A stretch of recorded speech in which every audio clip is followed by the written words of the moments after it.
Hello and welcome to the Build with Baer workshop. My name is Pat Baer. I'm here to build a model kit and to hang out with all of you. I'm going to go ahead and throw the Baer Cave, the Lego, the site, the Tier 2 blue emote in the chat. If you are currently a subscriber, you can reply with those emotes. If you are not yet a subscriber, you can say hi or use other people's emotes. Or if you feel like being a lurker, well, you got my permission to just go ahead and lurk. You can just hang out.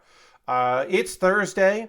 We got a few people here in chat. I'm happy you're all able to join me. Lashbrook is here. Hello, Lashbrook. We are working on the Mould King AE86. AE86 from Initial D. It has the stickers to make it the actual car, that version of the car, not just an AE86. Lord Crashington says, hey, Pat. Hello, Lord Crashington. Ghost Valve is here. Hello, Ghost Valve. Welcome, welcome. But yeah, we've been working on this Mould King. Their instruction booklet is too small for my liking. You can see that there. Too small for my liking. So I'm not a big fan of that. That's my biggest complaint. And then also, every piece of these things feel a little cheap. They just feel a little cheap. A little cheap. And I wish that there was they were a bit more, I don't know what's the right word for it. I wish they were a bit more, had a bit more heft to them, a little more weight. I'm going to have to make sure that this car doesn't end up going into my box of Lego, because if you don't know, the Lego Replay, which is, I believe, just in the United States, but they might, I think maybe they're in Canada as well. Anyway, it's a program, a tax-deductible thing. You can go and send out your Lego, and it doesn't cost you anything to send it out via UPS. And then that Lego is cleaned and sorted and then sent out to kids in need, hospital or otherwise. And that's just a lovely little charity and a good way to get rid of your Lego. Now, of course, this is not Lego, so it will not be included. But I have sent kits in the past to friends, people that were like, oh, that would be a fun kit. I'd love to disassemble that and build it. I have done that in the past as well. But for the most part, my Lego goes into storage. My model kits go into storage. They will eventually be thrown away because I just don't have room for all of the many model kits that I build. But I get that question now and again, so figured I would answer it there. I also have gotten the question, as we go over here to our main display here, I have let's straighten that up. I've gotten the question, can I put a Lego man in this car? And the answer is yes. It doesn't line up right. I'll zoom in a little bit here. I'll get way in here, and you can see that our Lego, the wheel does not line up properly. Let's see if you can see like that. Yeah, you can see like that. The wheel does not line up properly with our little Lego friend. So it doesn't quite work, but it is close. Too far. Baby's first car, yeah.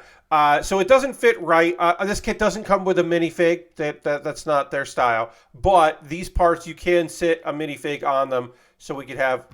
So I went and got a driver, and I lost one of the hands for this minifig, so I grabbed other hands. So now this driver wears black gloves, which is just a silly little thing that I like. Anyway, let's get into some of these pieces. It's a Thursday. And it's been a little while since we've done everyone's favorite segment. Wait a second, everybody. Oh, no, never mind. I thought it wanted two of these and I only could find one. It doesn't. It wants to do two of the other thing. Okay. I thought for a second that I needed two of these and I was missing one and we had a missing piece. But we don't have a missing piece. I misunderstood.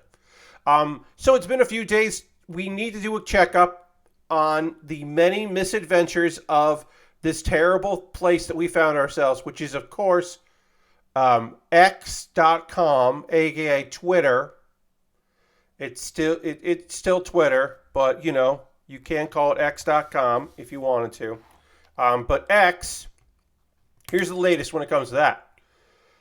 Profile customization. It is a thing they said they would do for a while, and they have done it. Now, if you're like, well, Pat, yeah, I mean, they've done stuff like that for a long time. Ooh, I didn't actually build this the full way. Pull this up.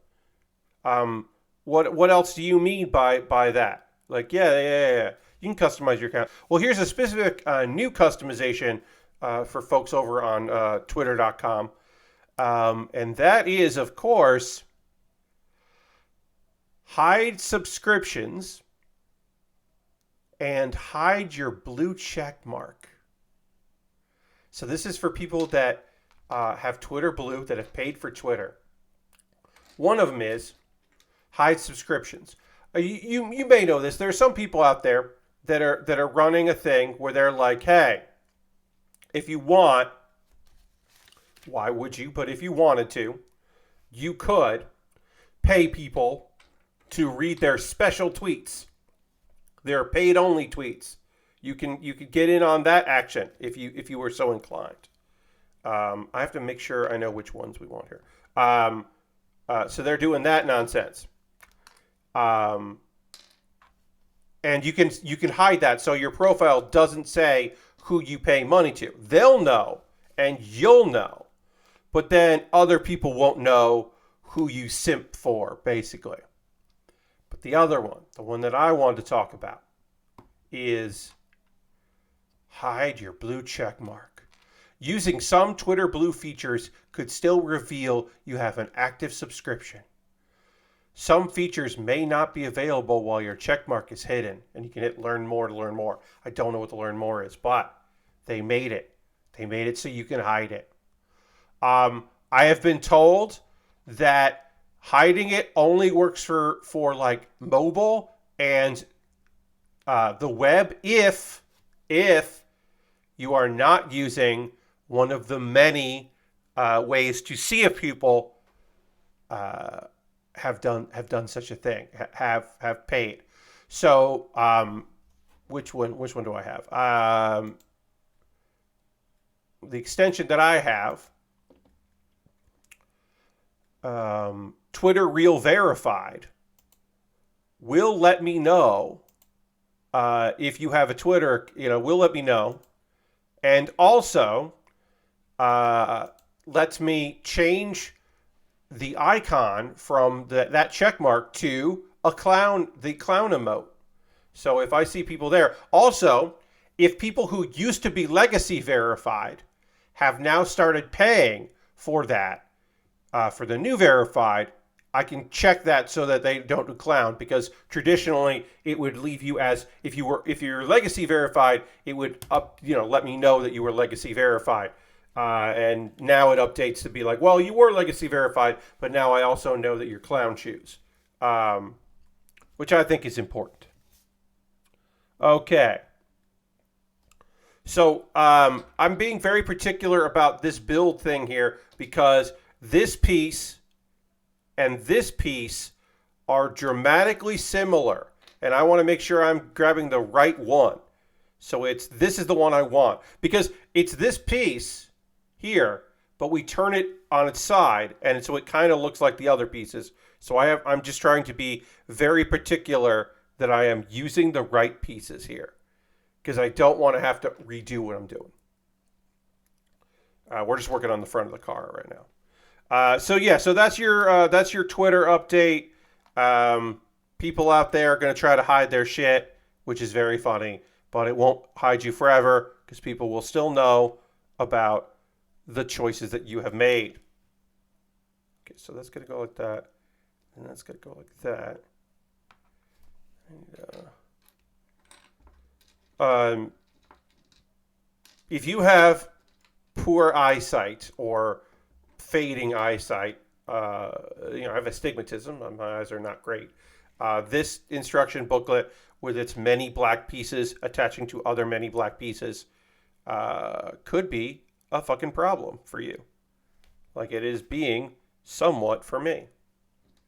All right, so I need this piece, and then one here. Put that on. Goes on there.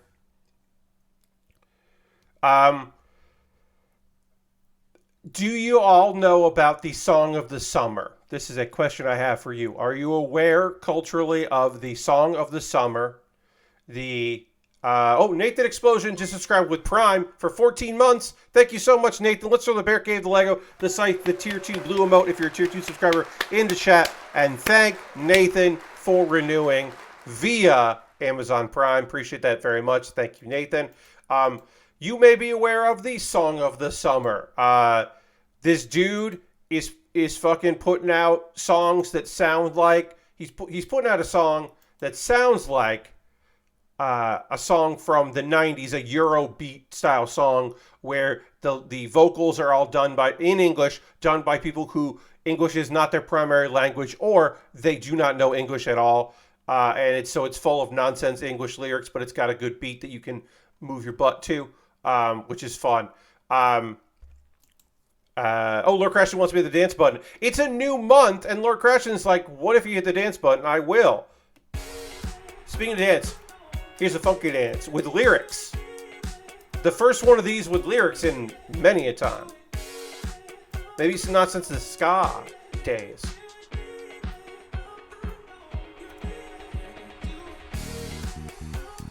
Oh, I just wanted to hear that bass come in because it's very good. That's our new song, so get ready to hear that a couple times a month when people remember to use their channel points for dancing. Okay, so what was I saying? Oh yeah, so you may have heard the song I Like Summertime Party in the USA. Yes. Those songs, like a lot of them, I was talking about yesterday. I was chatting about the soundtrack to Initial D, which includes some great, the perfect time to talk about it, which includes some incredible Eurobeat, Planet Bass. Yes, Nathan Explosion, Planet Bass. We were chatting a little bit about Planet Bass and how... So there's the first tweet, TikTok, and it's like they're in like some kind of shopping mall or something, the plaza, and shooting this video, and it's all weird lyrics, and there's a girl and a guy. Well, the song is coming out. The full song is going to come out later. So Kyle Gordon, who is producing the song, put out another TikTok today, and it's the same video, but it's in a different location. He said filmed in Croatia. We don't know if that's true or if that's just going in line with the mythos of this duo. But it has a different lady lip syncing to the lyrics. They replaced the lady. And I know that some people were like, you can't, what's going on? Where's the first lady? Implying that that first lady was the singer, which we don't know because we don't know anything about this. And some people were just like, you can't replace the lady and get away with this. Like, this can't be done. To which I say, and I tweeted about this, of course, you very much can replace the lady because that is honoring this genre of music. The ladies get replaced because the ladies are never the ladies that sang the song. Because in some instances, those are studio musicians that are hired one-off, and they are not part of the touring band. And in other instances, they're not part of the band at all because they were used samples, and they were just sampled and put into the band. Much in the case of C&C Music Factory, who in 1991, I said, got fucking sued by Martha Wash. Because Martha Wash was like, hey, you used my lyrics, you sampled my voice for your song, that song being Gonna Make You Sweat, in parentheticals, Everybody Dance Now. That's right, Everybody Dance Now. When you watch the music video to Everybody Dance Now, you will see a lady lip-syncing that music, and you're like, oh yeah, that's definitely the lady that's singing the song, telling us to everybody needs to dance now. No, that's a different lady. That's a lady lip-syncing. That ain't the lady that made the music. Which, you know, sorry if I'm blowing your fucking mind here with this revelation, but that's true. So it is very much a tribute. I don't think it's an intentional one. My assumption is that neither of those ladies sang the lyrics, and he's just making a bunch of weird videos. And it doesn't matter, I I don't know. Because he is... there is a belief that perhaps Kyle knows exactly what he's doing because he tweeted that he's in a real Milli Vanilli situation, which is not exactly right. It's not exactly a Milli Vanilli situation because neither of those people lip sync. Is Kyle lip syncing too? Is Kyle not doing the kind of almost rap breakdown? Is he also not the real member of the band? I don't have an answer for you. I don't know. Maybe some detectives will be able to sniff this out. Does this go here? I think this goes here. Okay. We're going to find out if I did this right when along the way here, friends, we'll discover if I'm doing this correctly or not. I believe this is correct. So anyway, there's a big hullabaloo because it's at this Planet Base is at or Women Are My Favorite Guy is both the song of the summer and also controversial. But yeah, so the thing about the case where Martha Wash, going back to CNC Music Factory, she was just basically like, hey, I tried to negotiate. They wouldn't respond to that negotiation. We're going to court now. This is my voice used. I'm not credited.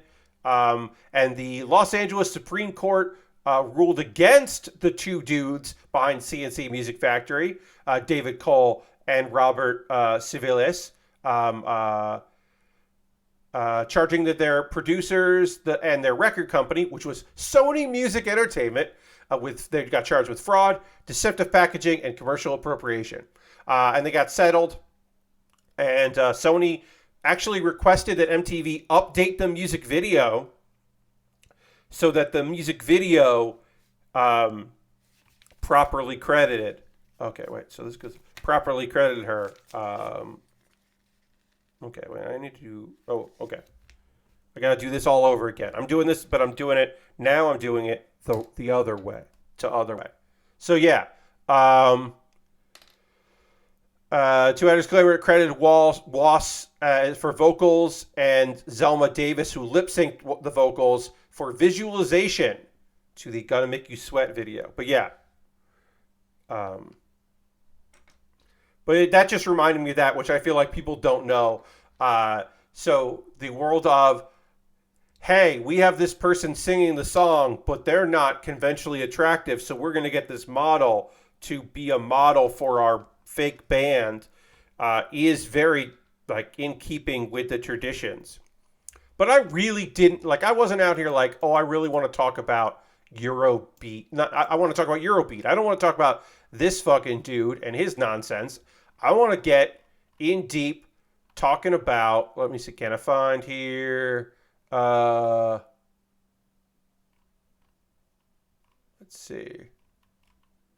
Can I find me talking about this? Yes. Let's talk about Dave Rogers for a second, y'all. I wouldn't mind, if you wouldn't mind indulging me, we'll chat a little bit here about the man, the myth, the legend, Dave Rogers, because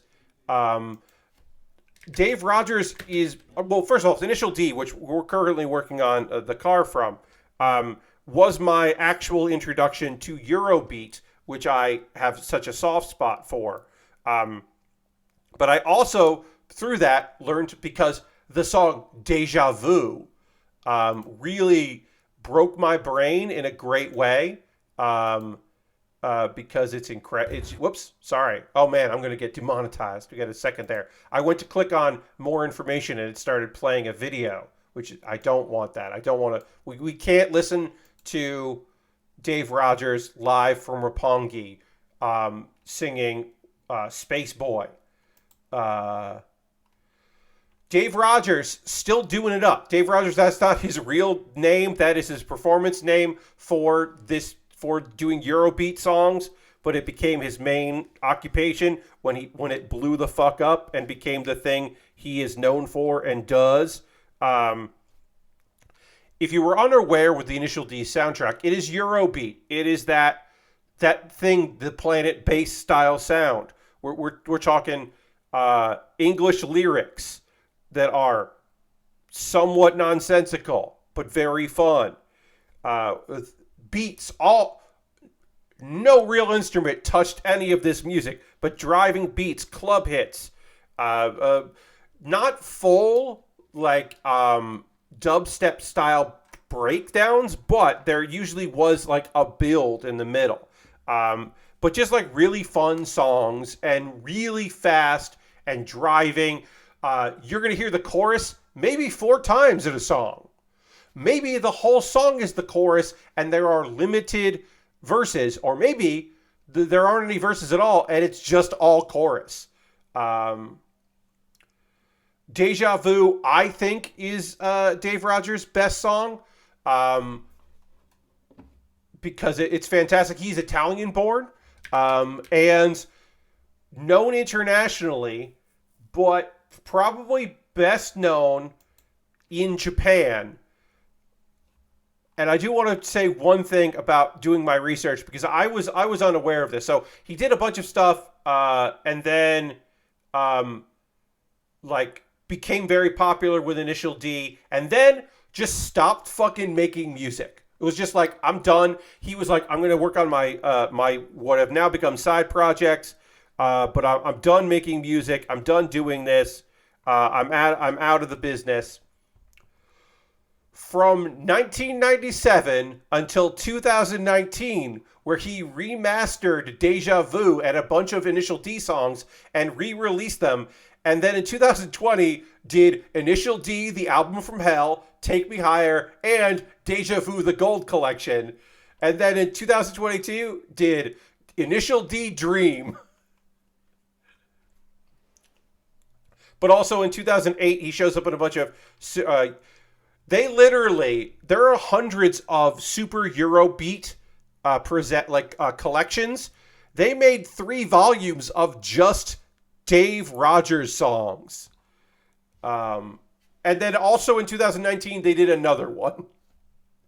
And then he's on a compilation in 2022 called The History of Initial D. Because every once in a while they put out movies. I've talked about this on stream, I think, before, about how Initial D they'll put out the movie and then they'll put out a rock soundtrack, and then later they'll put out the fucking Eurobeat soundtrack. They'll do 2 soundtracks, which I think is fucking rude. I think that is just like, nah, put out the one everybody wants. Nobody wants the rock and roll soundtrack. Nonsense.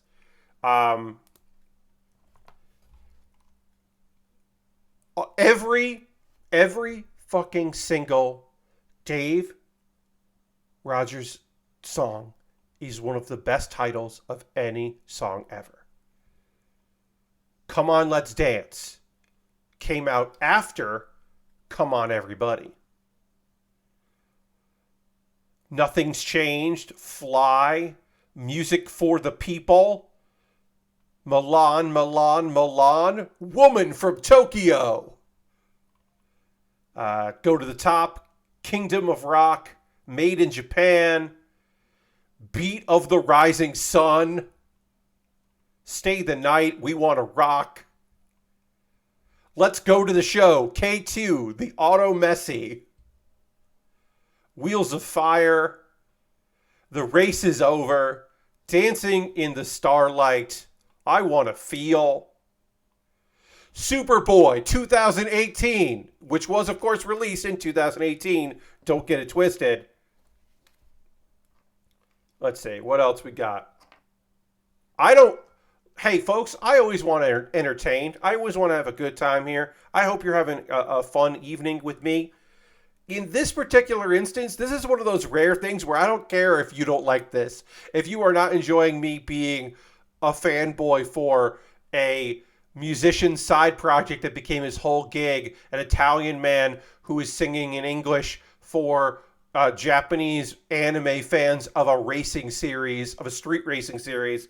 Like, I understand that I am being incredibly specific. This is one of those specific things I've ever been fanned about. Like, I understand, but also I do not care if you are unhappy with the turn of events in this. I fucked up somewhere. I gotta go back here. Like, I cannot care if you are bummed by whatever the fuck I'm doing tonight, because I love this shit so much. Running in the 90s, Kings of Calm. The cop slide in Boston is popular. Yeah, of course people want to go to the slide where that cop slid out and it was all dumb. That's the least surprising thing you could say, Lord Crashton, is that people are excited about that. Oh, Gas, 2020. I forgot about Gas. Oh, deja vu. 70s Bossa Nova. Can you fucking believe... Cosmic Fly says the new Joker stares, indeed. Can you believe that the man who owes a huge portion of his career to an anime called Initial D about an AE86 did not come up with a song called the AE86 until 2021? That's bonkers. Bald Rage cracks gas every road trip. Fuck yeah. All right, I got to rebuild this because I fucked it up real bad, and now I got to try to unfuck this build. I'm now just going to completely disassemble, and then I'm going to reassemble because I did it wrong, and I don't know where I fucked up. And then there is a song. He did do a song called MF Ghost. Is it going to be the theme to MF Ghost, the soon-to-be anime? I don't know. I'll tell you this, friends. If MF Ghost does not have a Eurobeat score, they fucked up. It will. It fucking obviously will. It of course will. But yeah, that man he's still touring. I have found uploaded recorded performances of his in decent sizes of just full-on Japanese folks, like a full audience of Japanese fans of his, singing all of the words. It just fucking rules. I don't know. It's a good time. I did tell myself I would come here and that we would definitely chat about that, because it is something that I very much have loved for a very long time. I think the only thing I've ever talked about on this stream that's more specific and more like only for me than that, like, is there anything that I've ever talked about on here that's more specific than that? And I think the answer is the only thing possibly more specific from my perspective is talking about Freckles, the DDR song Freckles, and how weird that is. That it's like the English language cover done by Scottish folks of a song. Like, why is that there? Like, how did that happen? How did that end up in a DDR game? We talked about that before. I'm not going to rehash that nonsense, but it is weird.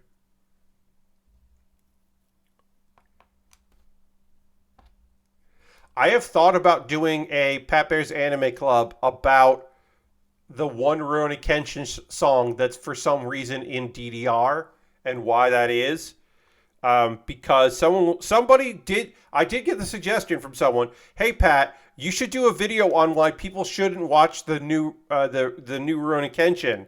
And I was like, I am not making that video. People can do their own goddamn research about that shit or watch it. Like, that's up to them. They should do their research before. But I'm like, I'm not going to fucking tell people not to watch the thing, even if I think it's scummy and weird to do it. I'm definitely not going to tell people they shouldn't. But I was like, I could do something Be like, the only thing about Rurouni Kenshin I want to talk about is the one of the themes from the 90s anime and how it ended up in DDR and why. And I'm like, maybe I will do that. I have thought about maybe doing that. That is a possible episode of Pat Bear's Anime Club that I could do. But also, like, I don't want to dip my toes into Rurouni Kenshin. Yeah, Baldridge. Yeah, I mean, that's his thing, right? Like, also the first adaptation, like, they ran out of manga, or they didn't like them. Like, it just gets, like, the first adaptation just gets bad, and then also there's all of the other stuff. There's all the other stuff, and it's like, hey, if you want to keep your head down on things, and you're like, there are so many problematic people, and you gotta, choose your battles and whatever, pick your battles and all that. Like, yeah. I mean, I don't tend to necessarily agree with that, but it is a point I can understand, even if I don't agree with it. But, like, yikes. In general, yikes. Sheesh and yikes. I think those are reasonable. What was I going to say? I was going to change topics. Yeah, I guess we're going to talk about wrestling for a bit.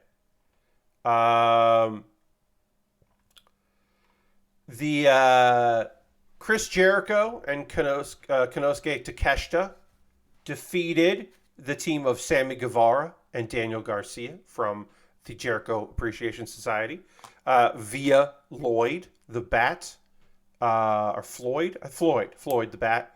Takeshita used Jericho's bat in order to help them cheat and win. Jericho saw it, but still went for it. And then later, Daddy Magic, Matt Menard, was like, hey, we're going to have a meeting. Be there. I really like that they're letting Matt Menard showcase his acting ability, because he is he's a good actor, and he has not really had that opportunity in AEW to showcase that. So I'm excited that's happening, and excited to see where this ends up, where this is going. This thing came right the fuck off.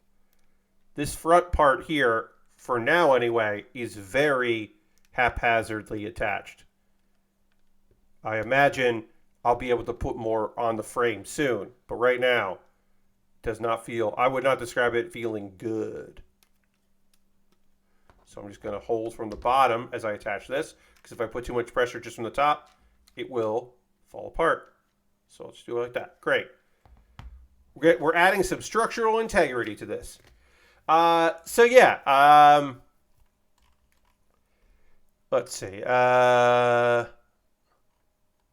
Fine enough match. It was Floyd. I said Lloyd. So, the FTW champion, which is a belt that originated in ECW, but is technically the property of Taz and his intellectual property. So it is not the intellectual property of ECW, because it was the Renegade title. So it is not, the concept of the belt is not owned by WWE. So they were able to bring it back. And a few people have had it. It is the Renegade belt. Of course, FTW stands for Fuck the World, because it's cool as shit and very 90s.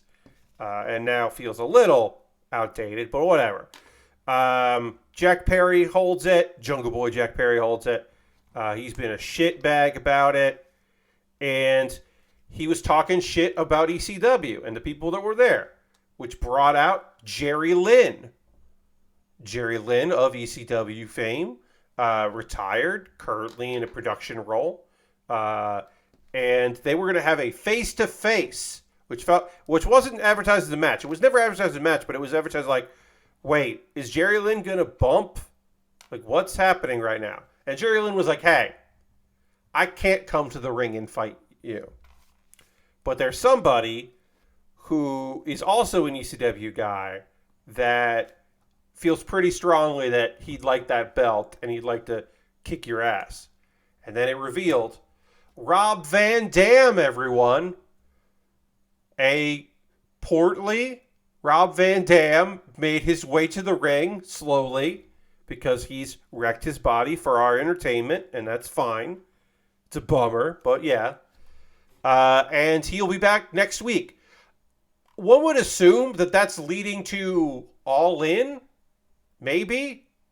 That maybe they're booking him for that, and it's going to be some kind of appearance. They're going to send him to London too. I don't fucking know. I don't know what's going on. But let me just make sure. Okay. But yeah, Jungle Boy didn't want any piece of him, but then he came back in, with a chair.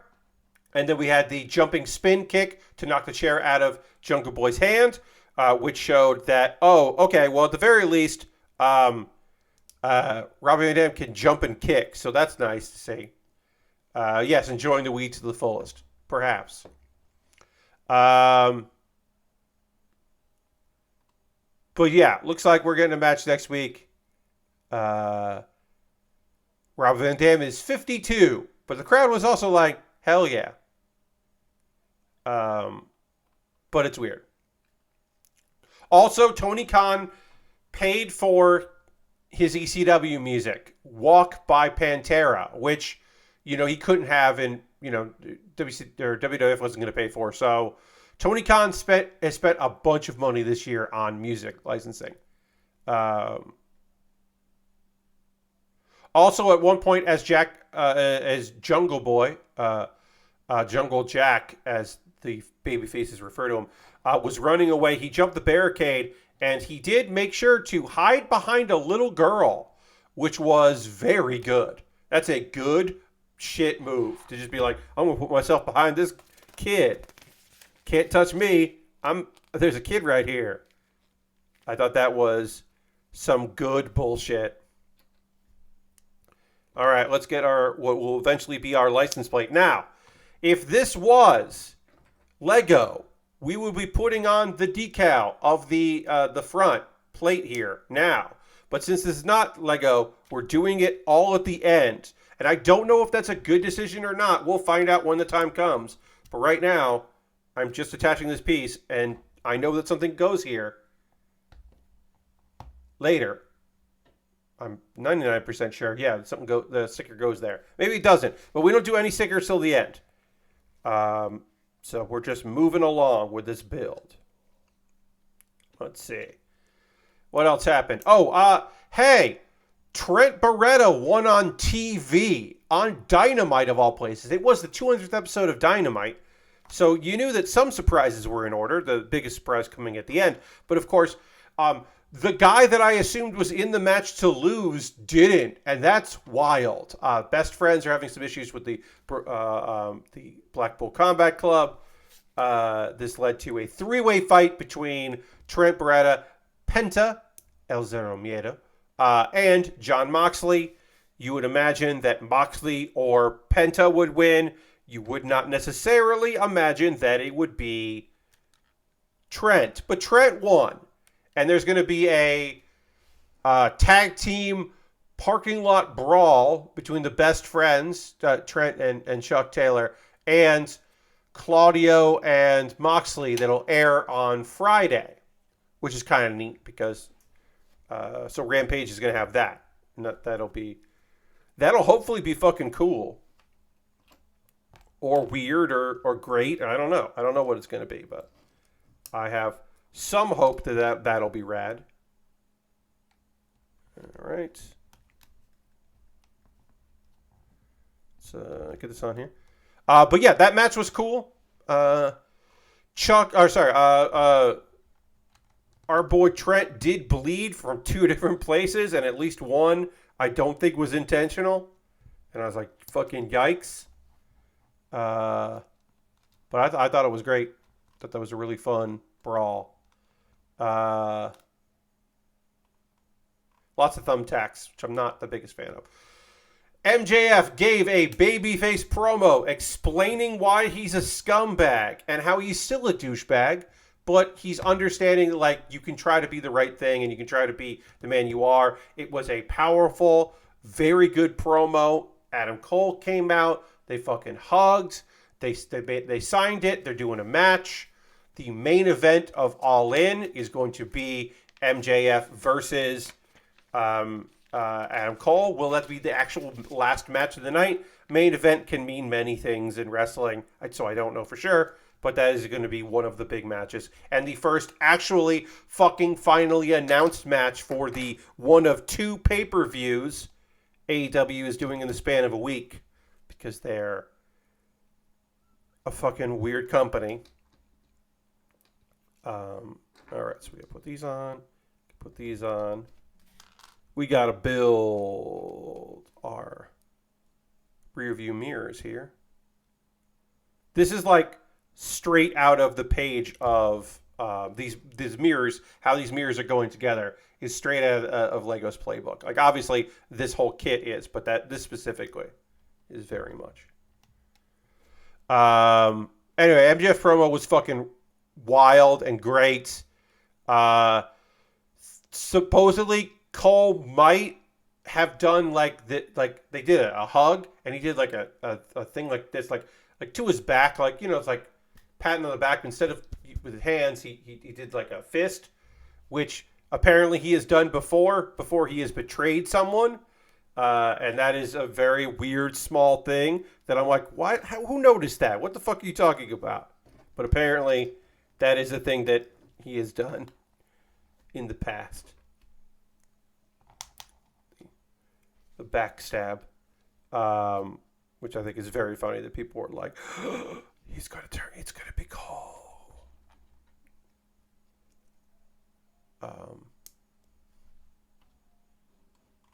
He's going to be our scumbag, which I think is fun. The Elite, the Young Bucks and Kenny Omega versus Jay Lethal, Jeff Jarrett, and Satnam Singh, which is just a weird six people to be in the ring together. It was fun, good high spots, lots of cheating. The good guys cheating on the bad guys there. It was good. It was fun. Cutler got involved. Cutler sprayed Karen Jarrett's face because she was trying to cheat, and that was good. So he got a little bit of business, and then he took a bump from Sanjay. Yeah, it was all good stuff. It was all very good nonsense. And then one of the weirdest videos in AEW history happened, and that's saying a lot because that's a weird ass. This is a weird ass company. AR Fox and Swerve Strickland attacked. They went to Nick Wayne's house. Nick Wayne, the youngest wrestler in AEW, just signed at the age of 18. They went to his house where he trained. Where in his garage there is a ring set up that his dad set up to train people, including Darby Allin. And they went there and beat the shit out of Nick Wayne and bloodied Nick Wayne, and then threatened to kill him if he didn't dial Darby Allin's phone number. And they called Darby and threatened Darby, and it was all from the perspective as if we were watching a video filmed on a phone. So you just heard the voiceover of Prince Nana, like giggling and laughing, and at the very end being like, "Oh, where'd you go?" Because he's a coward. And it was weird and good. And it was described by a few people as feeling incredibly like it had the vibe of Lucha Underground, which both AR Fox and Swerve Strickland were in. And it did. I mean, mostly, but also it felt very much like the kind of videos that Swerve Strickland has made, because people seem to forget that he made a video for AEW where he kidnapped Billy Gunn and threatened to like cut off his fingers. And it's like, yeah, this is not the first time that he has done a wild, weird video. It has certainly happened before. It's just a strange thing. Very, very odd, but fun. Very odd, but fun is how I'll describe that. And justified heel. Look, obviously, AR Fox's actions aren't justified, but he was like, "Hey, Darby, you said that I helped your career and that I really helped you personally, and you wouldn't be here if it wasn't for me. Well, then where were you? How come once you had this gig, you never tried to get me a job? And then how come once I got here, you never came to me? You never had a word to say to me until until I asked you for help. Like, what the fuck?" And I was like, "Yeah, that's justified. That's enough. That's enough reason to want to be a heel and be a bad guy. Is that like, hey, you say I helped you. Where the fuck were you then?" I'm like, "Yeah, all right. Okay. All right, AR Fox. That works. That works for me. That's enough, in my opinion." We are almost complete with this goddamn car. We're getting there, friends. We still, of course, lots of stickers and such to do, but we're getting there. All right. This here, and then we need 2 of these. We're not going to put anybody in the car, but we'll get that going. Also, if you missed the previous streams here, I do want to just briefly, can I get this piece up easily? I don't know if I can. Fans of the series will recognize that in this trunk, there are little white squares, and that is to represent the tofu that this AE86 is delivering, which is, I think, very good. It's a good bit of business. All right, let's get wheels on here. Yes, it is it is a surprisingly good detail. I was like, when I noticed that, I was putting it together, I'm like, what am I building right now? And I was like, wait, it's the fucking tofu. It's very good. All right, we're almost complete on this kit. Other things from AW last night. The Ring of Honor tag title tag match, El Hijo de Vikingo and Commander versus Aussie Open. I forgot that Aussie Open were the ROH Tag Champions. That's on me. They had a great match. Vikingo is still incredible. He is still an amazing athlete and wrestler. It is still a joy to watch him. I think Commander is great as well. It was just a good tag match. Just a solid ass tag match. Also, want to say, Vikingo and Commander had matching gear. It wasn't exactly identical gear, but they went to the effort of making it work together. And that's all I want in wrestling, is for tag teams to look like they are tag teams. Matching gear is very important to me.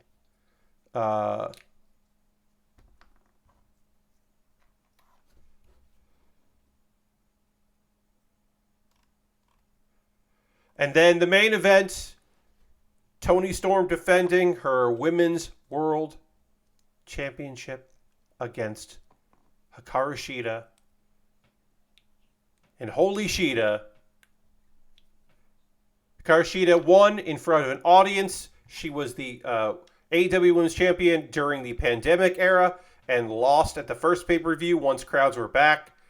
And now she had a big moment. The 200th episode ended with all kinds of, lights and confetti cannons and all this. And she won, and it rules. It was a great big end. Yes, perhaps Toni is unavailable for All In, and they wanted to have a women's champion walk in.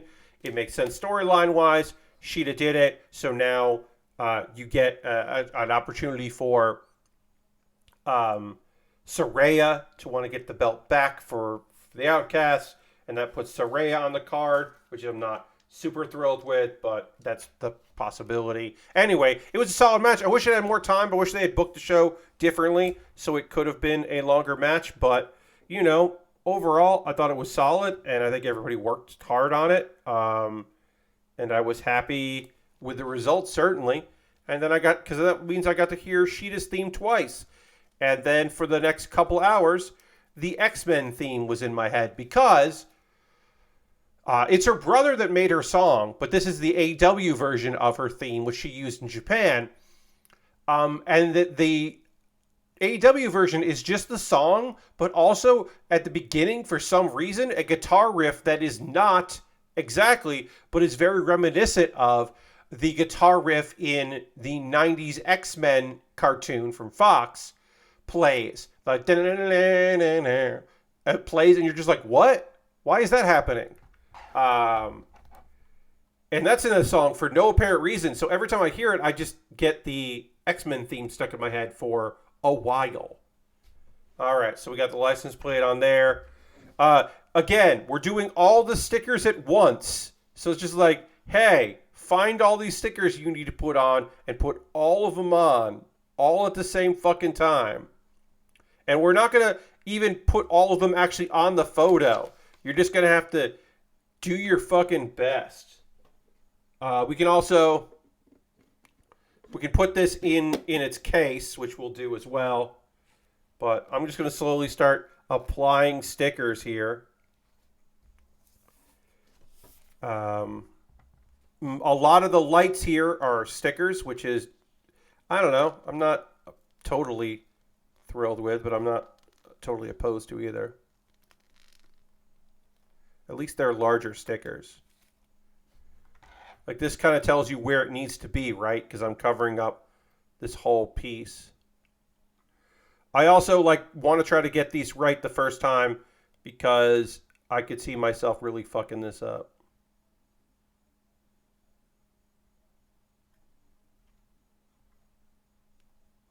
And these not being easily fit. I could also see these not staying on that long. So I will try to apply them as best I can. Oh yeah, speed. That's right. It says fucking speed on it. Nonsense. I do think putting these on pieces before you assemble the kit fully would be easier than doing what I'm doing now, which is all after the fact, but whatever. This is the choice they made. Again, I don't think it's a good one, but it is the one they made. So anyway, AW, great episode. I'm looking forward to Rampage. I guess I think I'm looking forward to Collision and seeing Big Bill and Brian Cage take on FTR, because I like the team of Big Bill and Brian Cage, or as I call them, Big Cage. That is the name that I went with. I don't believe that is their tag name, but I think Big Cage is a good one, and I think they should go with Big Cage because Bill, yeah, because it's either Big Bill and Brian Cage, because yeah, Bill and Brian, or yeah, Big Bill and Brian sounds like an afternoon radio group, not even a zoo crew. They're not that big. There are 2 stickers here, and I'm like, where do you go? What do you do? Oh, so it's clear on the side, right? It's clear on the side because that's the window. This isn't clear. This is supposed to be white. So instead of figuring out how to do that, they just gave me white stickers to put on. So I got to put a sticker on here to go from that piece up. That's kind of interesting. This feels very like Gundam High Grade. Being like, I don't know, we'll give you a color correcting sticker. Because I was like, why is this just like off-white stick? Why are there 2 big off-white stickers in here? And that's the reason. We'll finish this one sticker, then we'll take a pause for the cause, talk about ways you can support the channel and what I do here. Then we'll get back into sticker applications and talk about some anime. We'll talk about some video games. Yada, yada, yada, sis, boom, ba, do all that stuff. And then I will see what people chose for the thing I'm going to be working on next. Because I did put a poll out about what I should be doing on Saturday, because that'll be the next thing that we work on, because I don't know what we're going to pick. So I got to see what people voted on. I know there was a vote for the Gundam Rose, but there might be other votes for something else, because I have several options of things I can work on. I've got a good little backlog right now, which I'm happy about. All right. Those are on. And we'll just keep going with the rest of this car. Once we get back from the pause for the cause. Oh, there's, so let's see. I should say, there are, these 4 pieces are going to be used for the base. So we do have 2 extra pieces. We have, there's not a lot of extras. Cosmic Fly says, stickers, the bane of my Lego building experience. I hear you. So we only had 2 extra pieces, which is pretty good.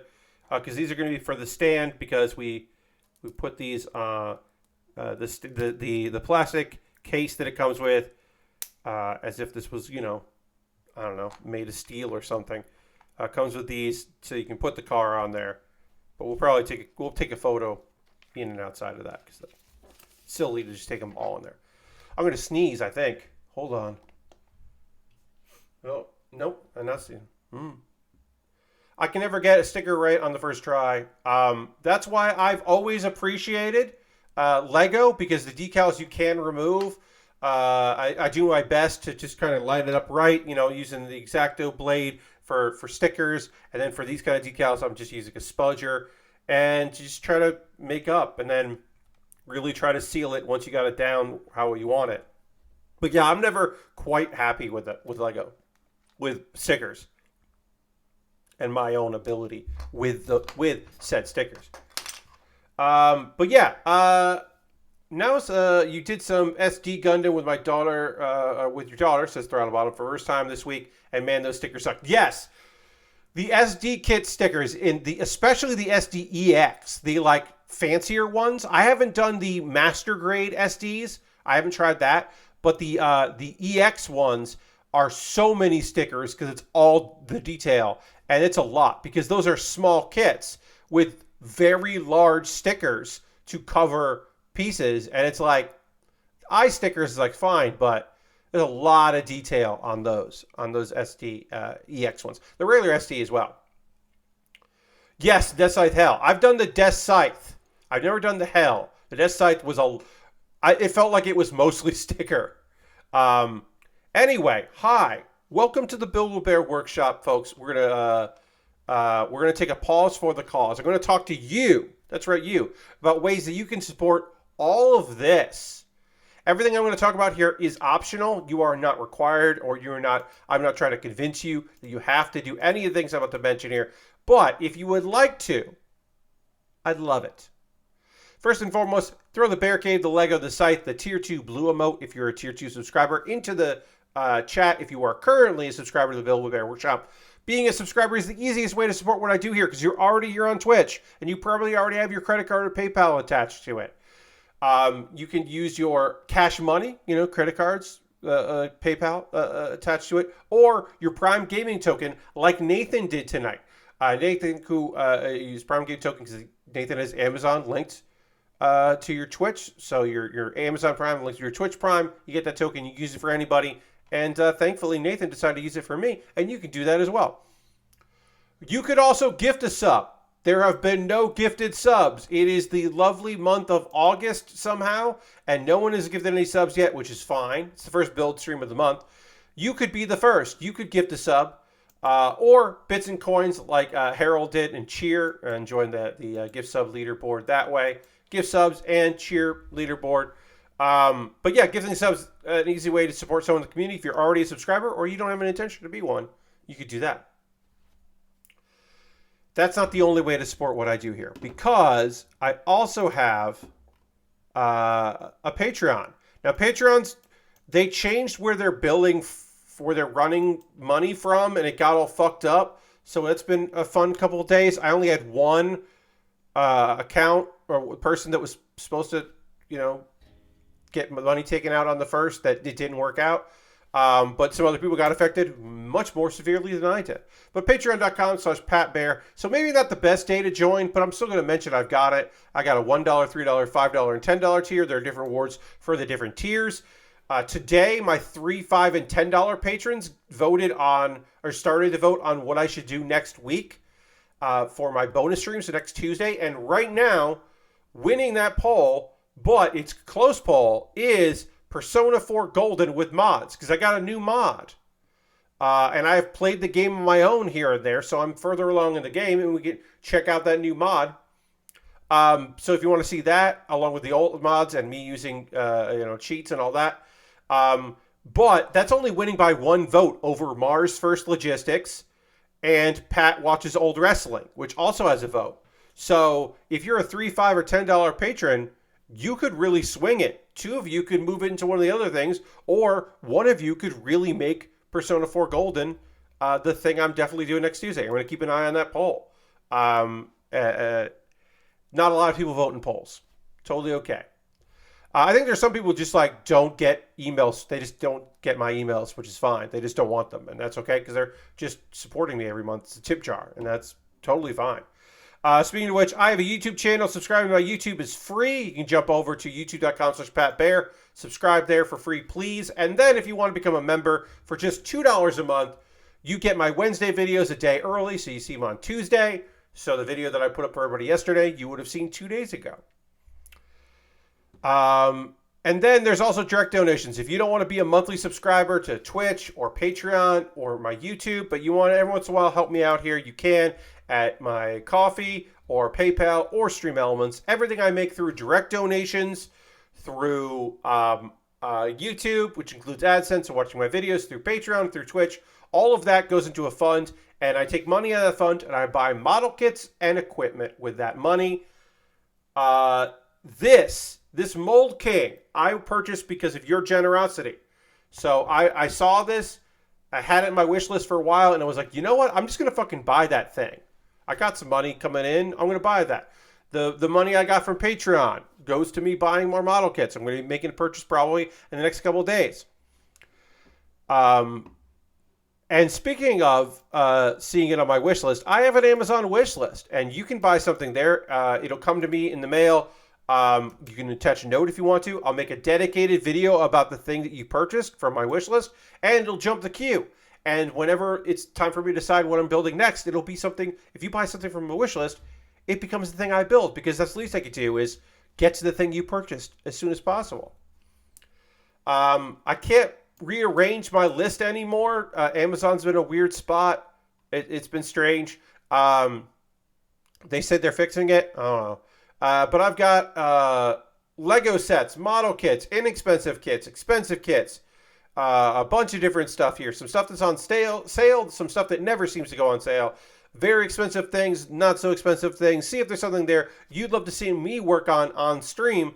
You could buy it, and then I'll build it. And I also have, I put this on the wish list.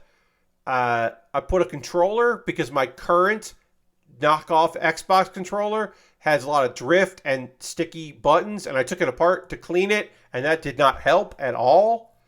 So I have put up another controller on my wish list that seems to be ranked pretty highly. It's a Power A. It's a wired controller that mimics the Xbox Series XS, which is a controller I enjoy.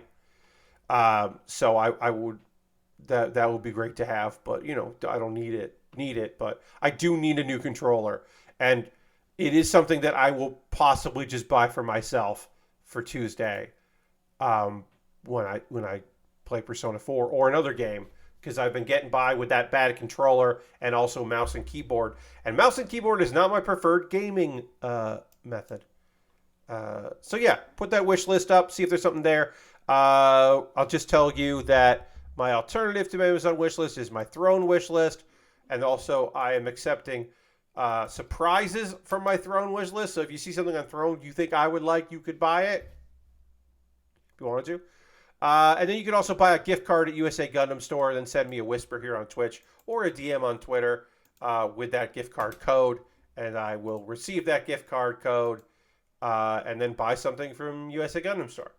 And it will most likely be a a model kit from probably Witch from Mercury, because those are the ones that are in stock everywhere.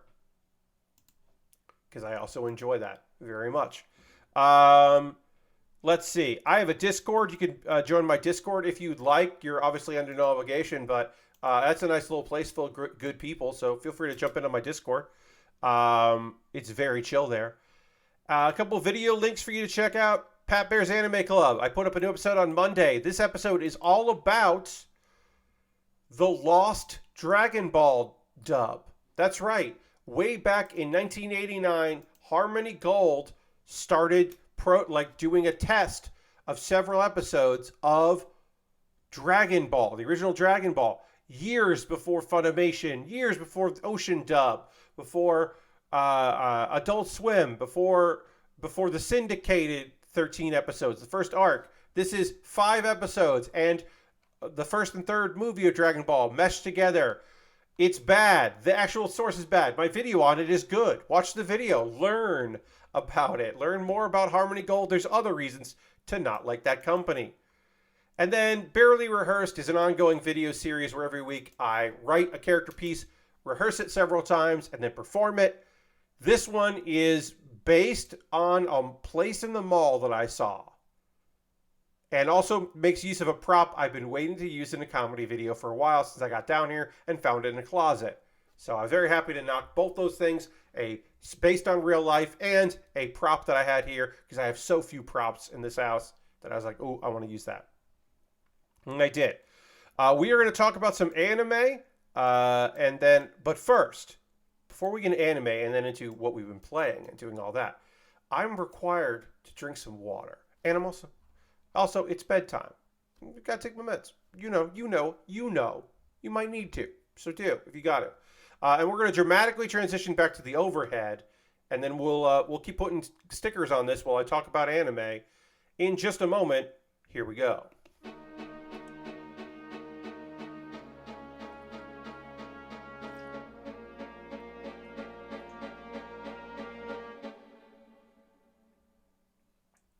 Now I need that track to be longer because I'm not just sipping water. I'm going to do that whole thing. Okay. Time to talk about some anime while I put stickers on a model kit. Well, not a model kit, a fake knockoff Lego, but you know what I'm saying. We'll do this one here, the lights and speed.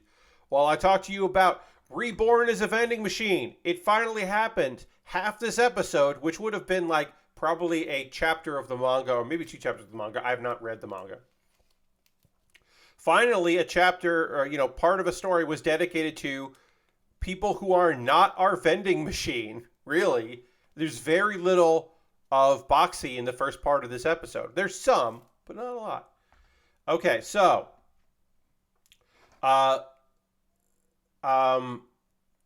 we've got Lamis. She's our super strong girl that found Boxy and named Boxy. We find out apparently her parents and Hilmi's parents, Hilmi the magic engineer, or the magic engineer, both of their parents were killed in a monster attack, and so she's very protective of her friends and family, which is totally reasonable. Totally understandable. Surio, who is the rich girl that we've come to kind of appreciate.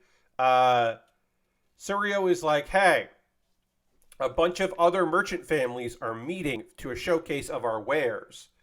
And my family rival, Kanasi, is going to be there. And look, could we pretend that you created Boxo for me, and that is something, like, could we do this? And so they agree. So Boxo's around, but Boxo isn't like the primary character in this particular story. This is more about really Kanasi, because Kanasi's engineer prevents an automaton that listens to commands and does what the people tell it to do. And it's like, hey, wait, that seems weird. Like, automatons like that shouldn't be able to listen to commands. And that's because, dun dun dun, There's a fucking human soul in there. What the fuck? What? They put a soul. They put a goddamn soul in a machine that's kind of like Boxo, but Boxo is fine because Boxo is got reborn as that vending machine somehow. So that's fucked up. And then of course the automaton goes berserk. Oh, also doing that is illegal. And basically they defeat this berserk machine by freeing its soul, which is cool and good. That's good. Free that trapped soul that is inside the machine. Again, pretty fucking wild stuff.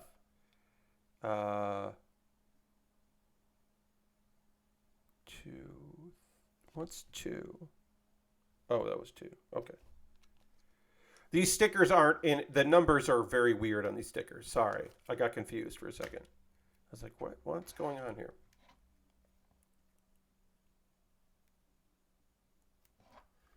All right. So to continue where I left off. So that's the first part of the episode. Let's see. Also, the local village, the restaurant in the village, the restaurant owners are in a panic because the popular restaurant chain called Chains opens a branch. So it's a chain restaurant called Chains, which I was just like, okay, sure. You know what? What do I know? Maybe that's a perfectly cromulent name for a restaurant. Okay, so we've got 3 stickers here, and this is the tofu shop name. So I'm going to try to get these stickers lined up correctly here. Oops. Why are you being weird? Sorry, this is... Let's see. Oh, yeah, so they want to... they open a branch, and they're going to get this local restaurant, the local one, the one that's been here, the family-run one, it's going to get put out of business because Chains is going to be so much cheaper because they're a chain restaurant. Like they can afford to be cheaper. But they ask Boxo for help, and then they discover that actually Chain's food is bad. So if they win and take out this other family, everyone's going to have terrible food, and it's going to be a bummer for everybody. So Boxo is incentivized to help. So Boxo provides a bunch of unique, interesting items for the chefs to reverse engineer, so they can make those items, so they don't have to just be buying stuff from Boxo. They're actually making it, which I think is smart. So they're not relying solely on Boxo for this. It's just Boxo is the inspiration for recipes. And then it's very good, and everyone's psyched about it. And then Chains goes out of business.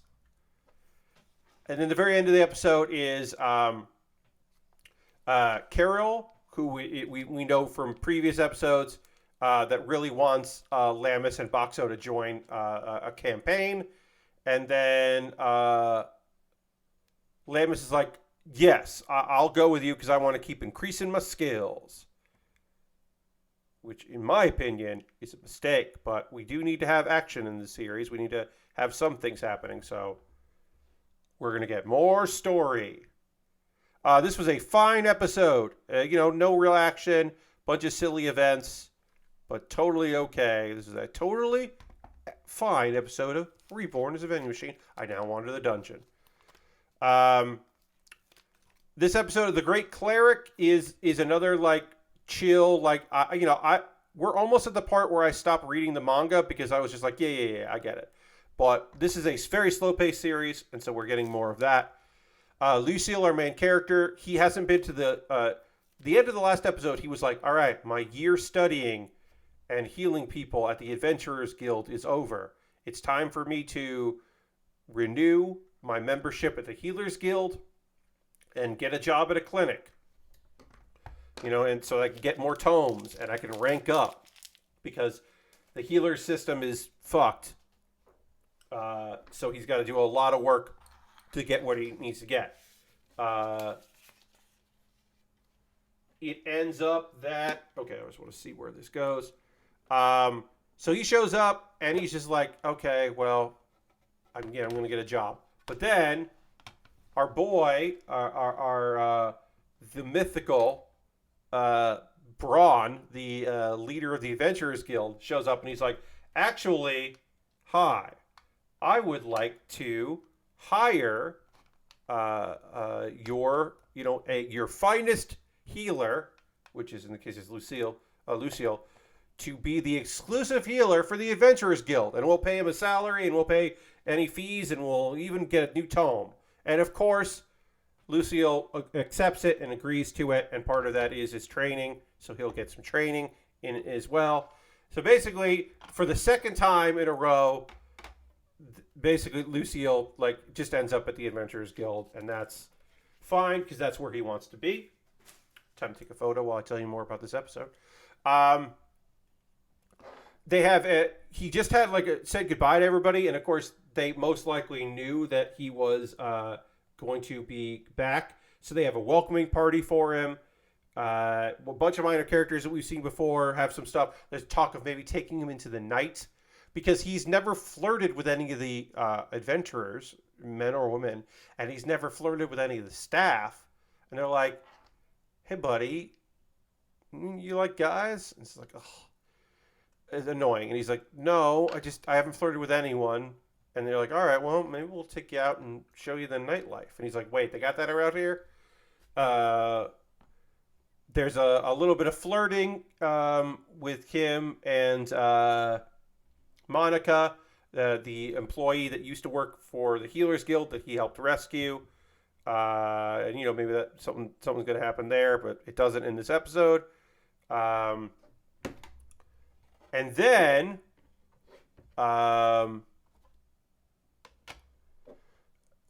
we remember that the whole part where he helped Monica is related to what's this guy's fucking name? Badakuli. Badakuli is works. He owns the most well-known and biggest clinic in the city, and he's a corrupt healer. He sucks. He learns about Lucille and shows up after a while to demand that Lucille quit his job and come work for him. And Lucille's like, no. They have a long argument about the philosophical argument that leads nowhere, and no one is happy. So then he's mad enough that he's just like, hey, to his two men, kill this guy. But then Braun shows up, scares them all off, threatens him. And he's like, there's also another thing where he's like, he's still in danger, so now it's time for, before our boy's training was in survival, now it's in combat. So our boy's going to learn a lot of combat, and he's like, I guess I'll do it, and he's motivated. And we find out that the adventurers have a nickname for him, which is Maso Zombie, a masochistic zombie. And he's like, I'm not that. And he's like, all right. But people are also kind of interested in continuing to work on their skills because of, oh man, the reflection of all of the lights I have in here is so bright on this. Every light I have is reflecting off of this plastic. Like you can't, yeah, it's ridiculous. I just want to take a photo of this in here. I'm going to turn this off for a second. I'm going to be darker. Okay, but okay, great. I just wanted to have that. This is better. I just wanted to really have that photo look good. Anyway, he does some training, and then he's become Braun's apprentice, and then, look at her, buddy. Badakuli. It's like, well, I couldn't kill him, and I can't force him to work for me. I know what I'll do. I'm going to demand of, or ask a favor of, the head of the Healers Guild. Hey, this guy, please reassign this man. So Lucille will most likely be leaving the Adventurers Guild and the city. which sucks. But that sounds like what's going to happen. And we'll find out in the next episode. And again, we're almost at the part where I stopped reading the manga because I was like, okay, because this next chapter just felt like too much. I'll probably go back to it because I do enjoy this story. Speaking of enjoy, we're done with this, friends. We are done with here. We got one more anime to talk about, but we have completed this kit. I even got a nice little case for it. My overall thoughts are, once you get over the fact that, if you can, that everything feels very weak and flimsy and not as sturdy as Lego, this is a totally fine build and maybe even a good build. I love the little details. I love the thing representing tofu. I like the stickers on the sides. I think it looks like the AE86. The instruction booklet was small in a way that I don't enjoy. I love this case. I love that this came with a clear display case, like I would want to display this. I don't think I will. Yeah, I think it turned out good, Straw Hat. I think it did turn out good. I don't know if this is going to go, like, maybe I would put this, like, without the clear, I would put this behind me. I don't think so. I don't know if I'm going to display this. But I love that it comes with it.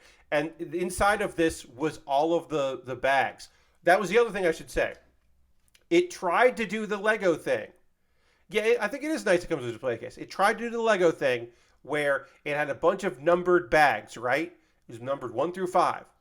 But you don't build everything in bag 1 and then go to bag 2. Because the very first step of the instructions was open every bag. So there's no reason to have it numbered. It may help them with filling bags and filling orders, but it doesn't help me build the thing. Because the very first step had stuff from bag like 1 and stuff from another bag. So that was like almost a good idea, but it was instead just do a big bag.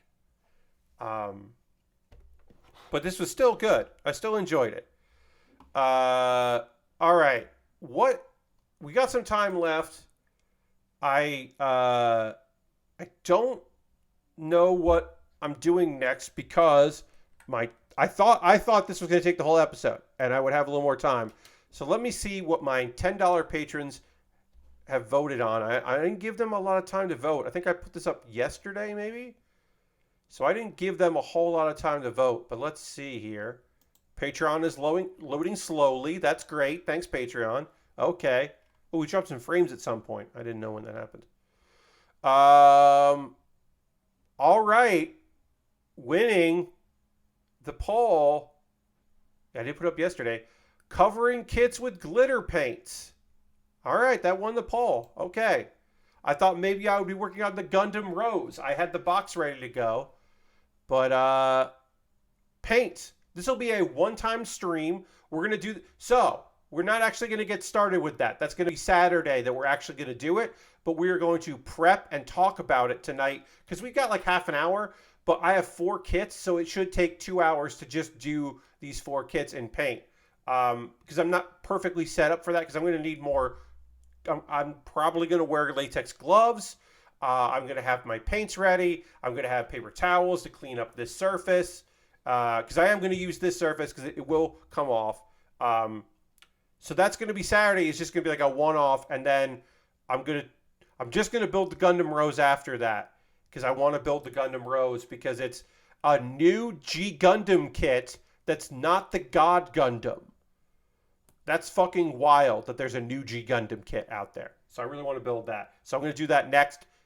It almost won the poll. So I'm just going to do that next. So we'll talk about that. Give me 1 second. I'm going to grab the kits that we're going to be looking at and we'll talk about them. So just give me 1 second. I'm going to hear because I have to get them. So let me do that. Yes, Lashberg. Get back to work on your rose. All right. I got to walk over here. All right. I believe this is, yes, okay.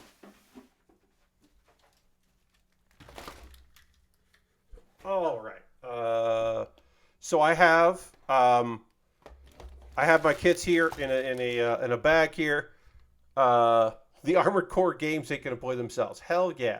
I'm not going to go through every moment. Helck. Episode 4 of Helck wasn't funny. This show is very funny. This was not. I was disappointed in that. But it was still. Oh, that's the Rose Gundam. It was still good. So I don't have my paint handy, but we are going to be covering these kits in glitter paint. That's going to be Saturday's stream, and we'll talk about the kits. But I got 4 of them here. It's not options. These are all 4. I have been saving these because I thought it would be funny to do them in glitter. Because I have that glitter paint that I did from the stream, the charity event. So I was like, oh, well, I have these kits already. I might as well do this. I think that would be very funny. To use that paint and I have the brushes, so why not? So I was looking at kits that had a lot of white on them because that I think is going to look very good on the paint. You can see I already have some kits behind me, and that way I could also do a display of all of the kits that are painted. So we have the Hind Tree. I thought this teal would look very good, covered in glitter. I think that'll be fun. We probably won't do the backpack, but we'll do all of this. I'll probably pop the backpack off to do that. But I thought this would look very good covered in glitter. We have the US version, the RX-782 US edition from Gundam Breaker Battlelog. This is an entry grade. I thought that would also look fun covered in glitter, especially since it's the US focused. We have a Death Scythe. We've got the 2018, 2019, I can't remember exactly when, maybe 2019 or 2020, something like that. This is the newer version of the Death Scythe. I am going to repanel line this kit because the gray isn't really showing. So we can do that tonight, actually, as prep. Oh, yeah, because you can see, because I got 2 there, and then I've got those 2 there. But we can do that tonight as something to do here on the stream because I got to put some gray on there. So we'll do that, and then because once we put the glitter on, I'm not going to be panel line these again. So we can go over all of these. That'll be what we can do tonight is really get these looking nice with some marker. And then we have the Haropla. We have the Haropla. I forget which Haropla one this one is, but the reason why I want to do this is because I want a glittery toilet. You're like, Pat, what did you just fucking say? So if you take Haru out of this, and then you can pop these out, and you just put it down, this looks like a toilet for a master grade. It doesn't work perfectly for a high grade because it's too big, but a master grade can sit in this as if it was a toilet. That was obviously not their intention, but it is very funny that is the case. I've taken some photos with that. Let me actually see if I can find a photo here. I was like, find a toilet.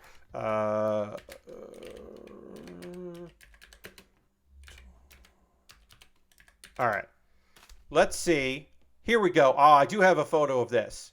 I got several photos.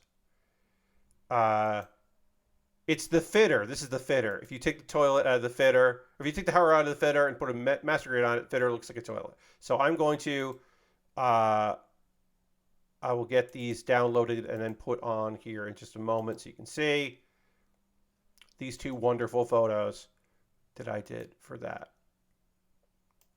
All right. And now we're gonna have a glittery toilet. That's just what we're gonna have. So let me add these images in. Okay, browse, desktop. Here's the first image. There you can see from the front there, you're like, yeah, that kind of looks like a toilet. Somebody squatting on a toilet. But when I do the other image, you'll definitely be able to see it from the side. And I'll have to get a master grade ready to go.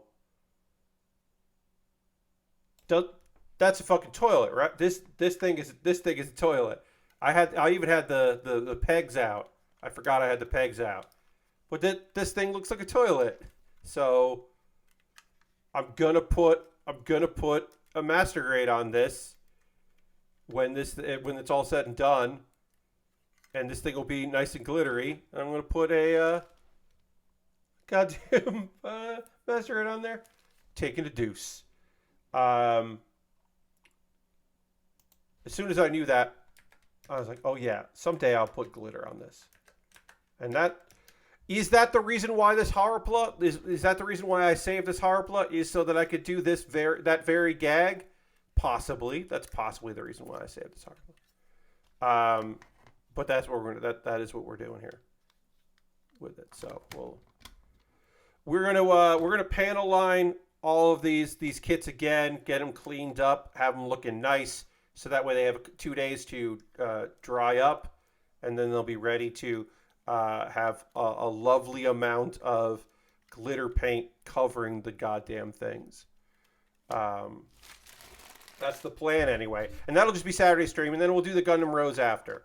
That'll be Monday stream, I guess. Hell yeah. Love these things. So yeah, so that's just what we're going to do for the rest of the stream tonight, is I'm just going to prep these, get them looking nice and ready to go. We'll just take this off here. The surfaces that are just going to get some glitter are just going to get some lovely marker on them just to clean them up. And I'll tell you about Helck, this episode of Helck here. Yeah, this one wasn't as funny as some other episodes.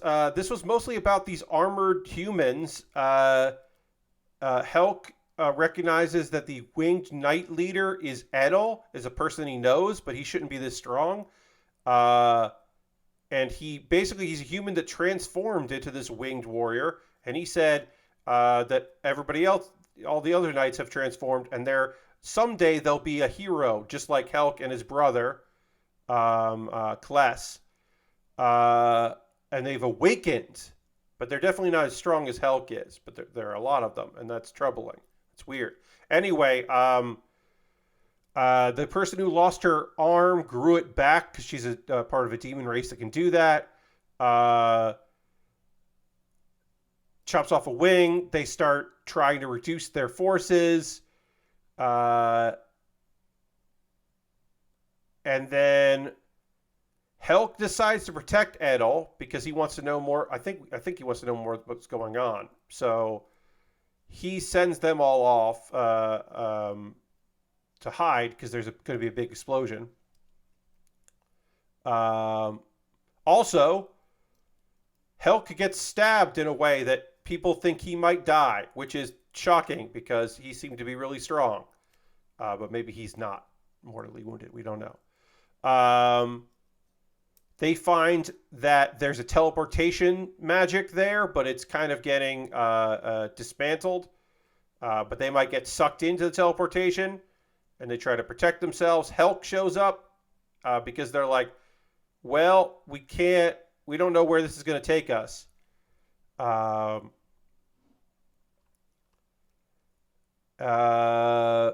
Vermilio does destroy the crystal, destroying that, but then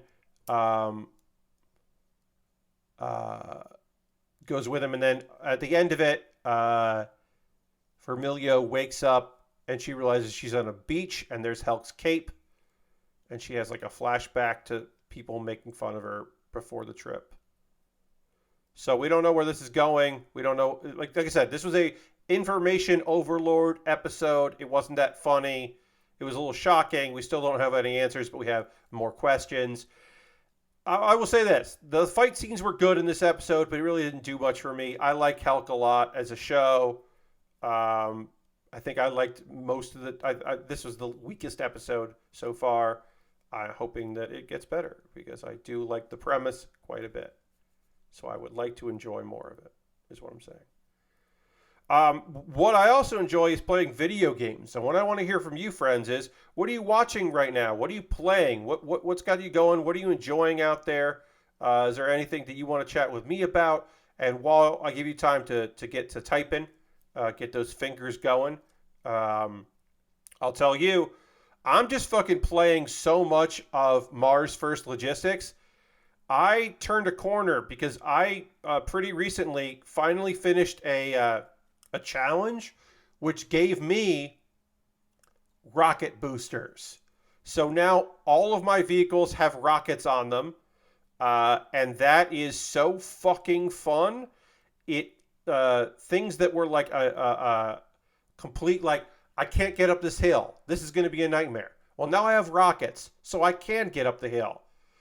There's a couple things that I'm stuck on that I just can't figure out. I need a breakthrough, which is why in a couple weeks I'll do a stream probably of it in a few weeks, and hopefully get some ideas from chat. I should also probably like look it up and see if anyone's done it on YouTube.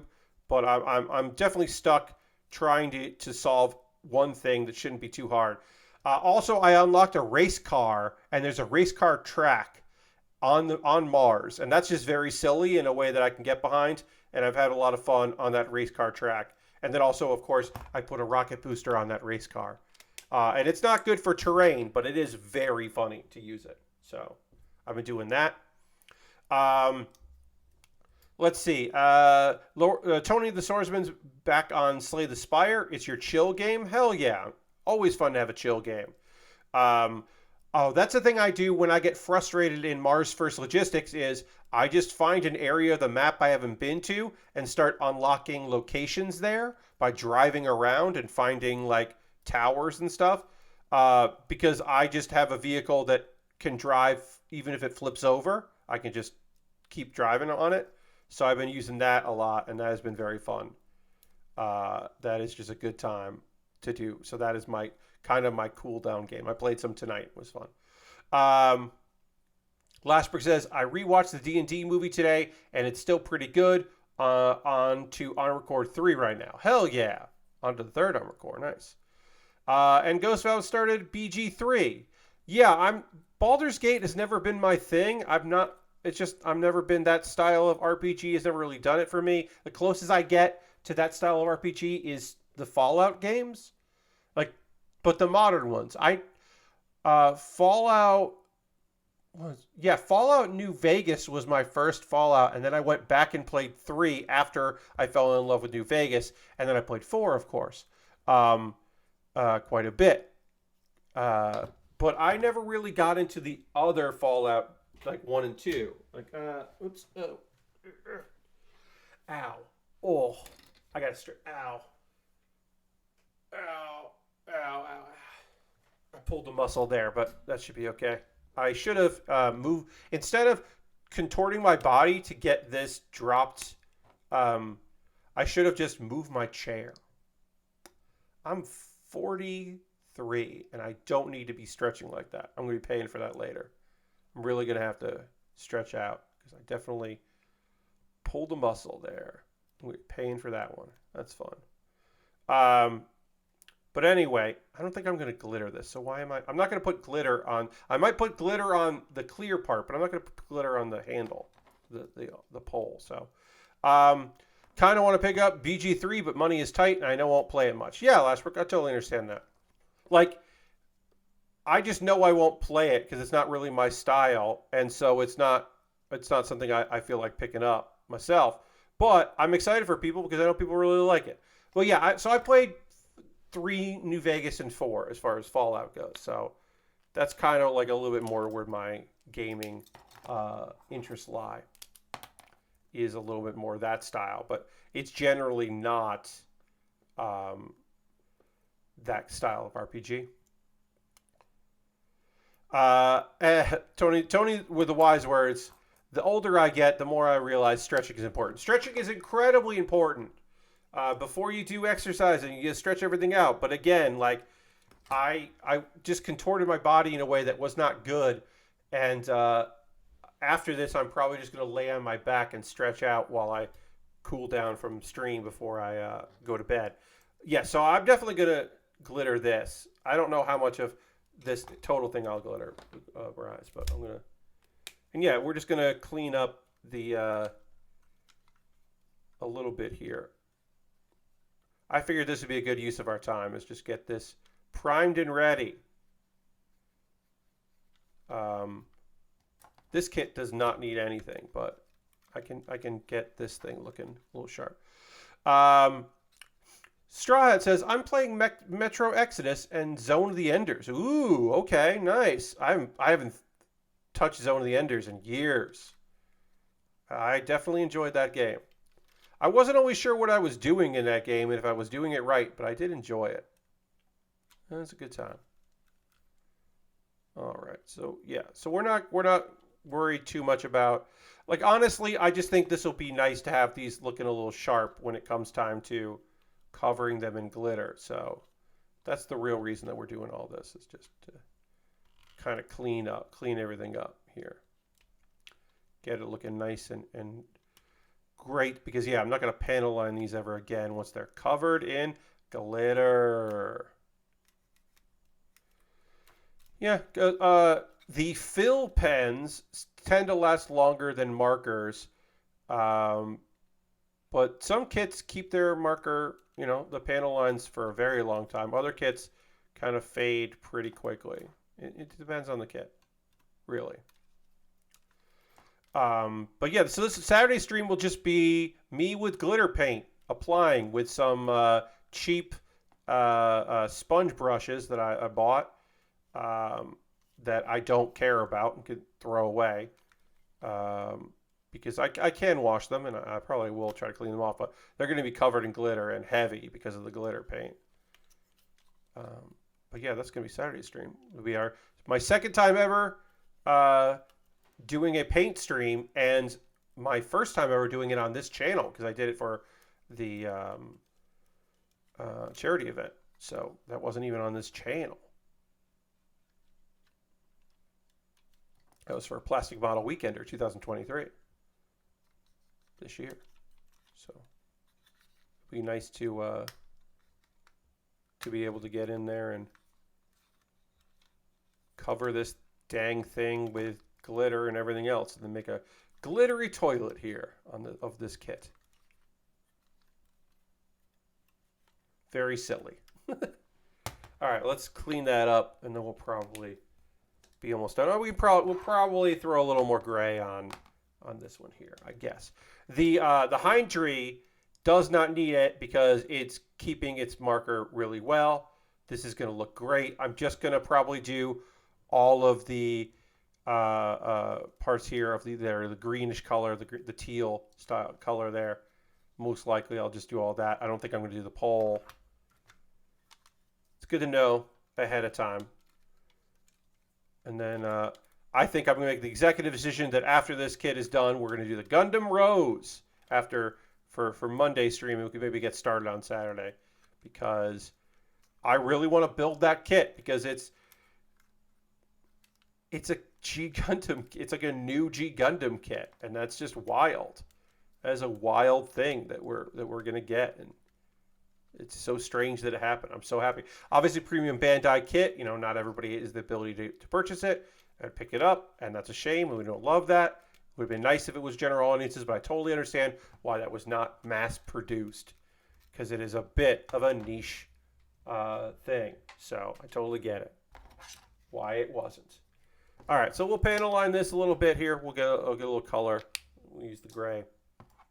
Get this ready to go. Get this so it's looking good, ready to be covered. I love the idea of doing this kit in glitter. I was basically looking for a lot of kits that were gray or a light color that would look good. Gray or white that would look good with glitter paint all over it. And this kit definitely works for that.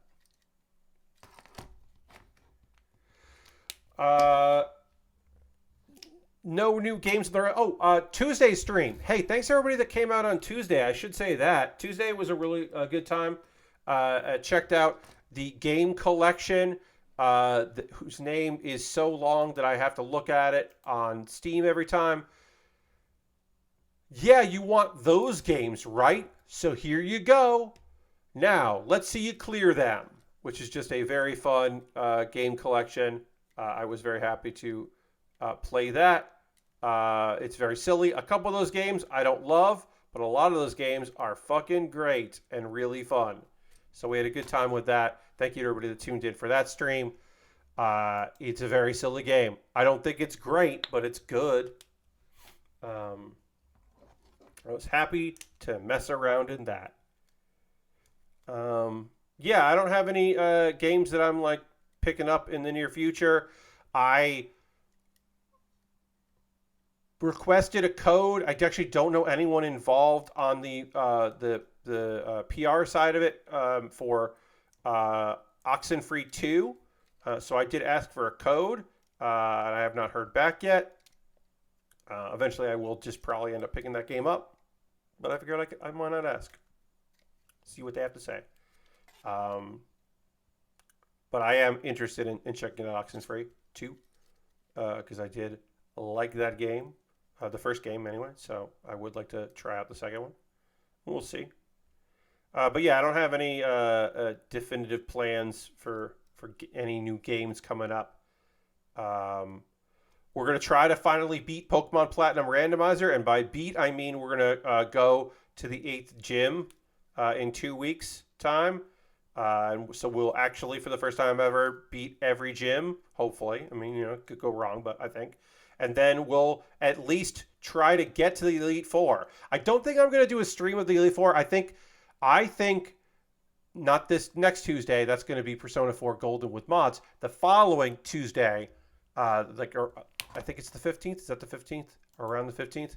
Yeah, it's the 15th. So the 15th, I think that'll be our last Pokemon Platinum Randomizer stream. I mean, we got to beat the 8th gym. And then I don't think it's going to be fun to go and fight the Elite Four with the team I have anyway. But I do think we could beat the 8th gym. And I mean, who knows? A randomized version of the Elite Four could be fun to play against. I've never done that, so we might do that.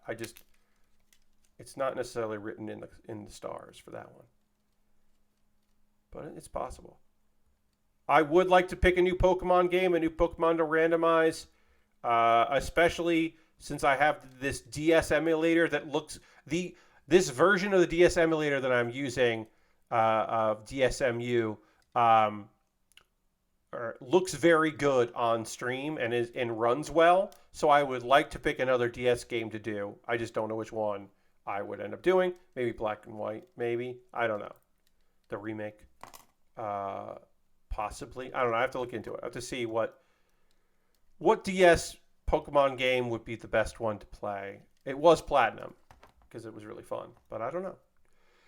I do know that's going to end our stream. We're going to wrap things up there. I'm going to clean up this kit while I kind of say that. Come back on Saturday if you want to see these kits. Oh, come back on Saturday no matter what. But definitely come back on Saturday to see these kits covered in glitter paint, because that's going to be the stream. Covering kits in glitter paint stream. That'll be on Saturday at 9 p.m. But right now what's going to happen is we are going to raid. We're going to go find somebody doing cool stuff out there that we want to go show some support to and go hang out with them. So let's figure out who that's going to be. Let's see. But yeah, I hope you'll come back on Saturday. I think it'll be fun. I think you'll have a good time with it. Who is streaming right now? How long has our friend been streaming? Okay. I have no idea how much longer Rara is going to be going. Rara has been streaming for 20 hours. We're going to go raid Rara. I don't know how much longer they're going to be going. But I love Rara, and she's great. She's been doing donation stuffs. Yeah, so we're going to go hang out with her because she's great. I don't know how long she'll still be going for. But she has streamed for longer than 24 hours, so she might be going for a bit longer here. I don't know, but let's go hang out with her. If you can donate, please consider it because she's great. If not, totally understand. Thank you so much for hanging out here in the old Build-A-Bear. I hope you come back and check us out on Saturday as I cover these kits with glitter. Thanks for watching my stream where I finally finished this thing, which was a fun build. And I'll see you in the next one. Goodbye, everybody. Goodbye, goodbye, goodbye, goodbye, goodbye, goodbye, goodbye.